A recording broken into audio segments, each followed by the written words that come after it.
Hello everyone! I'm excited to record and share with you our first primary Spanish unit preview.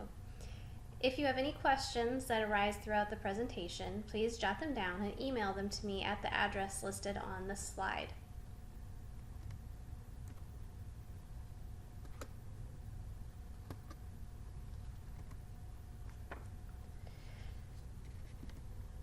Moving on to the goals of this presentation and why I have created it.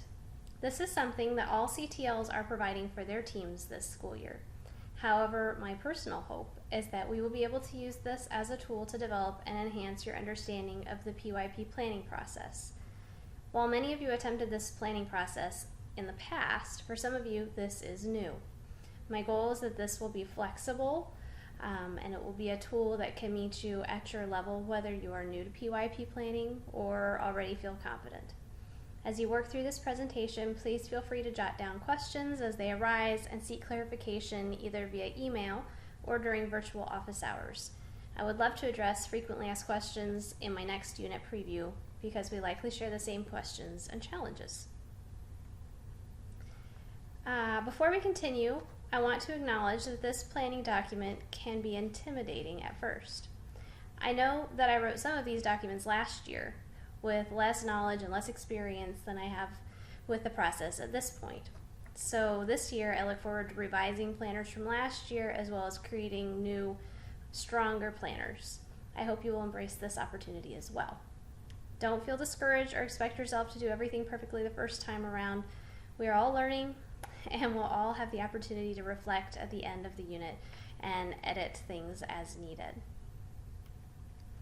Moving into my planning process, I use the documents and resources that you see listed in the slide. You and your campus make the ultimate decisions for planning based on the needs of your kids, but certain elements do remain consistent. If you want to take a moment to find these planning documents on Blackboard and pull them up, pause the video and start it back up when you feel ready. So we're going to go ahead and we are going to look at the unit planner. Here it is, and this is a 5th grade unit planner, and at my campus this is their unit 1, and we're going to start off by looking here at box number 1 of the planner.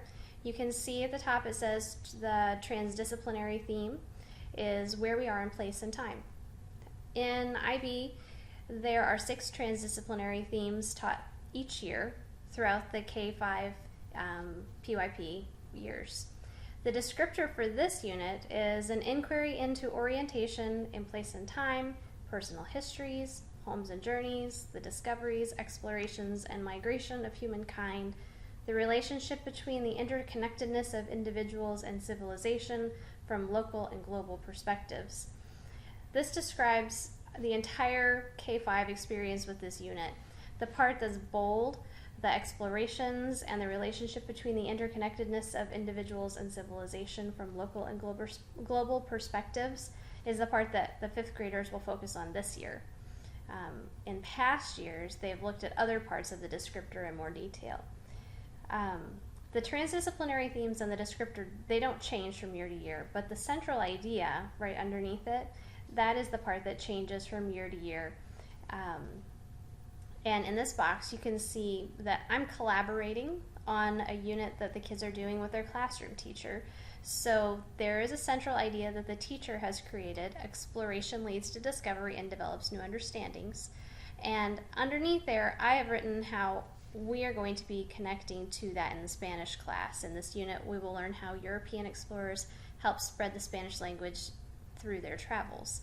If you are creating a standalone unit, then you would create your own central idea here. Okay, let me move down to the next box. In box 1B, it's the summative assessment box. And I think the thing that's important to remember here is that the summative assessment should link back to the transdisciplinary theme and the central idea. So the assessments that I've come up with are meant to show that the kids have, give them an opportunity to show that they have an understanding of that rather than just skills that we've been learning So it's important to remember that. You may want to take a moment here and read the planned assessment, and if you want, you can pause and pull up your own planner that you may have made in the past and look at that and see, just see kind of where you are with it. Moving on to box 2, here we have the key concepts that will be studied during the process of this unit. And I have written in parentheses the ways that these concepts are relevant to the unit for us in Spanish class. We also see the lines of inquiry, which help explore the central idea from box 1. And underneath there, you'll see the provocation, which in the Uplift lesson planning labels, that's often called the hook. It's where you try to get the kids interested, asking questions about the new unit, get them excited and engaged in what's to come. And you can see that the lines of inquiry that are over here in the box 2, excuse me, are meant to be ways of exploring that central idea.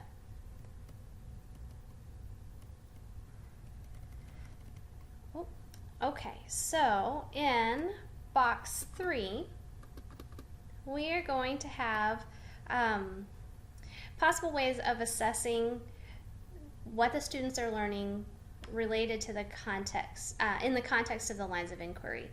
And so what I did was I just copied and pasted the lines of inquiry into this box so that I could make sure that the activities I was writing underneath there properly connected to that. And it can be very easy to get a little bit sidetracked, so sometimes that's a good tool to use to just stay on track. In box 4, this is where you're going to write down the daily activities that you're going to do to teach the kids what they need to learn in order to explore those lines of inquiry, to have a greater understanding of the central idea and the transdisciplinary theme. And it also has a list down here of the different transdisciplinary skills that the kids are going to be practicing and learning through the process of this unit. And I have written in mine the specific ways that we're going to do that in Spanish class, which if you are collaborating, your classroom teachers have already written things in there, and you can just add to or remove theirs and create your own. If you are doing a standalone unit, of course, you would need to come up with these things as they relate to the unit that you've created. Before we move on to box 5, I want to take a moment and go back to box 1B. I wanted to mention also that Uplift requires that there be a literacy element involved in our summative assessments, and there also should be a rubric that we create either with the students or teacher created rubric that allows for the opportunity for feedback for the students. And we're going to spend more time talking about this in our upcoming unit previews, but I did just want to point out that that was an element that there's more to come on. Okay, back down to box 5. Box 5 is just a spot where we can list any materials that we need, anything about the classroom environment that we need to record for our unit to make sure that we have all of the materials and access to all of the resources that we need before we get started on things. Beyond that, we get into the reflection portion of our unit planner. This part is to be completed, part of it can be done during the process of teaching the unit, and part of it needs to be done at the conclusion of the unit.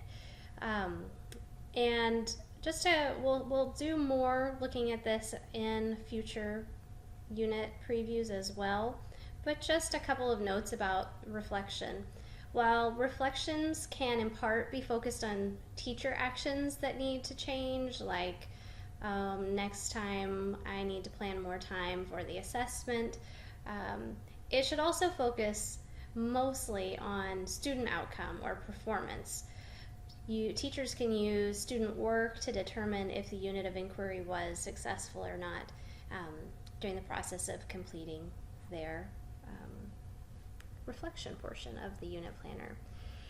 And so that is just kind of a quick introduction into our unit planning process, and we will continue this with our next ones. I look forward to any questions that you may have emailed, and just helping. Well, we're going to help each other and helping you on this process of gaining more fluency in creating unit planners. I'll see you next time.